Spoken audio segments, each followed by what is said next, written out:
네, 시청자 여러분 안녕하세요. 이인혜입니다. 윤석열의 불법 비상계엄 뒤 우리 국민들은 심각한 내용과 경제적 어려움에 직면했습니다. 더욱이 선진국으로서의 대한민국의 위상과 국격은 추락하면서 하루아침에 독재의 위험이 도사리는 국가가 되어버렸습니다. 개인적으로 이 나라를 사랑하는 한 사람의 국민으로서 현 작금의 상황들을 볼 때마다 정말 괴롭고 가슴이 아픕니다. 그러다 보니 이 정치적 이유로 윤석열을 지지하면서 대통령 당선에 일조했던 자들, 특히 한국 극우기독교와 정치 목사들에 대해서 정말 극심한 분노를 느낍니다. 한국 극우기독교는 대선 때 윤석열과 김건희의 여러 무속 논란에도 불구하고 단지 보수 후보라는 이유로 지지를 했습니다. 그러면서 안수기도를 해주거나 말씀으로 격려하는 등의 행태를 보였고요. 그것이 지금까지도 이어져 오고 있습니다.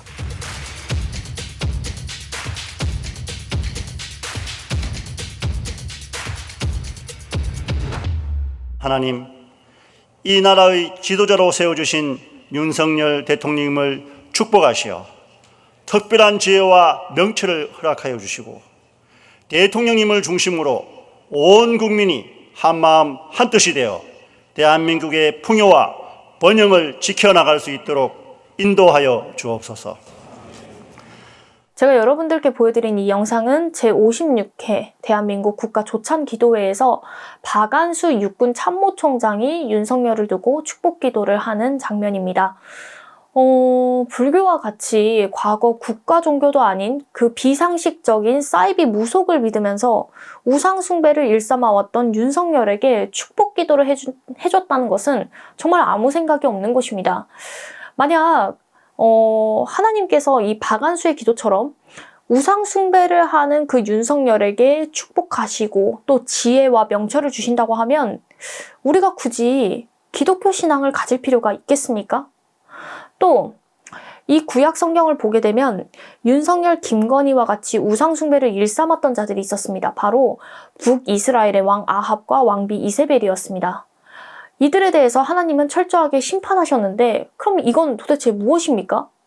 아합과 이세벨의 우상숭배에 대해서 분노하신 그 하나님이 정작 윤석열과 김건희의 우상숭배에 대해서 침묵하시고 그들을 축복하시는 것이 말이 되는 이야기입니까? 윤석열이 지도자라는 이유로 함께 해왔던 현 한국 극우기독교, 특히 정치 목사들은 이 성경 말씀과 전혀 상관없이 자기 뜻대로 말하고 행동해 온 것입니다. 이런 자들이 교회에서 예배를 인도하고 설교를 한다라고 하는데 이게 바로 소경이 소경을 인도하는 것이 아니고 무엇이겠습니까?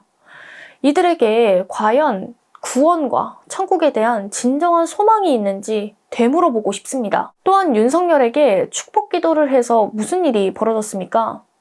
결국 윤석열은요, 불법 비상계엄을 했고 자신이 지켜야 될 국민들을 폭력적으로 위협하면서 독재국가를 만들려고 했습니다. 그로 인해서 나라가 풍비박산이 났는데 이게 축복입니까?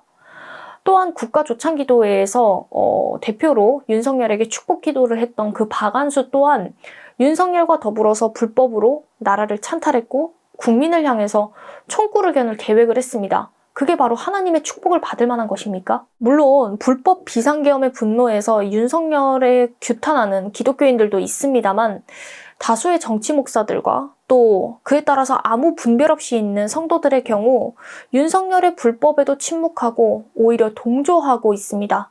이를 보면서 정말 개탄스럽습니다. 제가 보여드린 그 영상 중간중간을 보시면 아시겠지만 오히려 불법과 악행이 난무한 그 윤석열에게 순응하고 동조하는 한 대형교회 장로 안창호 인권위원장이나 또 권성동, 나경원 의원, 오세훈 시장 등이 참석해서 함께 기도를 하고 있지요. 이들이 기독교인들인지는 모르겠지만 만약에 맞다라고 한다면 과연 정상적인 기독교인이라고 할 수 있겠습니까? 문제는 이런 한국 극우기독교의 작태가 갑자기 벌어진 게 아니라 오랜 시간 역사를 거치면서 형성되어 왔다라는 것입니다.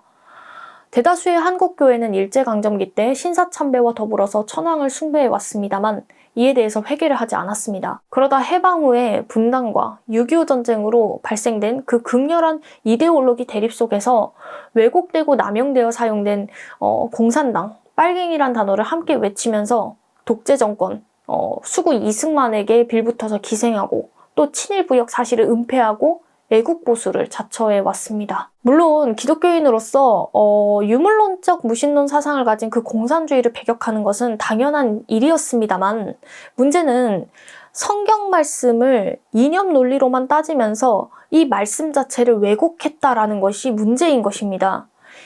이 때문에 많은 사람들이 빨갱이, 공산당이란 누명을 쓰고 교회에 의해서 살해됐습니다. 이 또한 신사참배와 더불어서 한국 기독교가 공식적으로 회개하거나 사과하지 않고 있는 것입니다. 현 한국 기독교는 물질 만능주의 그리고 번영 신학 등의 그 세속주의에 빠져서 종교의 한 형태로서만 존재해가고 있습니다. 이에 대해 교회를 비판한다, 교회를 모독하는 것이다 라고 할 수도 있겠습니다만 한번 교회의 현실을 보십시오. 현 교회 장년층에 비해서 10대에서 30대 청년들이 심각하게 없지 않습니까?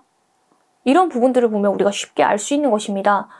지금 세속에 빠진 교회나 그 세속이라고 교회에서 지칭하는 그 세상이나 별다른 차이가 없는데, 이 청년들이 왜 굳이 교회를 가야 하는가라고 물었을 때 어떻게 대답하시겠습니까? 그냥 이 청년들 입장에서는 기독교 신앙을 가지면 되는 것 아닌가? 라고 생각할 텐데, 그에 대해서 지금 현 한국 극우 기독교와 정치 목사들이 어떤 진정성 있는 대답을 할 수 있겠습니까? 현 한국 기독교는 지금 더 나아가지 못하고 있습니다. 심지어 도태되고 있죠. 이 과정에서 물론 한국 기독교의 회심 그리고 개혁을 촉구했던 자들도 있었습니다만, 대부분 한국 교회는 일체의 변화나 행동을 거부하면서 점차 말씀에 의해서 보수가 아닌 종교가 되어버리며 수구 세력이 되어버렸습니다. 아직은 과거 독재 정권 그리고 친일파의 편승에서 정치적 영향력을 얻고 있고 그 영향력을 꾸준히 유지하고는 있습니다만, 사회적 신망과 종교적 신뢰는 잃어가면서 심지어는 개독교라는 오명까지 안게 된 지금 알량한 정치적 영향력마저 잃어가게 될 것입니다. 세계 교회사를 보면요, 시대마다 원인들은 다르지만 교회의 타락이라고 하는 것이 존재했습니다. 즉, 잘못된 신앙적 신념과 욕망에 사로잡혀서 불법과 악행을 저지르고 교회가 타락할 때에 사회와 국가 역시 타락하고 결국 망조에 접어들고 몰락했음을 알 수 있습니다. 이러한 역사는 현 한국 기독교의 시사점을 제공해 줍니다. 현재 국가를 혼란과 패닉 상태로 만든 그 중심에는 윤석열이 있지만, 결국 근본적으로 개혁된 교회는 항상 개혁돼야 한다가 한낱 구호로 전락한 한국 교회의 타락이 문제인 것입니다. 지금부터라도 진정한 종교개혁으로 온전한 교회의 회복을 이루어 나가야 할 것입니다. 오늘 방송 여기서 마치도록 하겠습니다. 끝까지 시청해주셔서 감사합니다.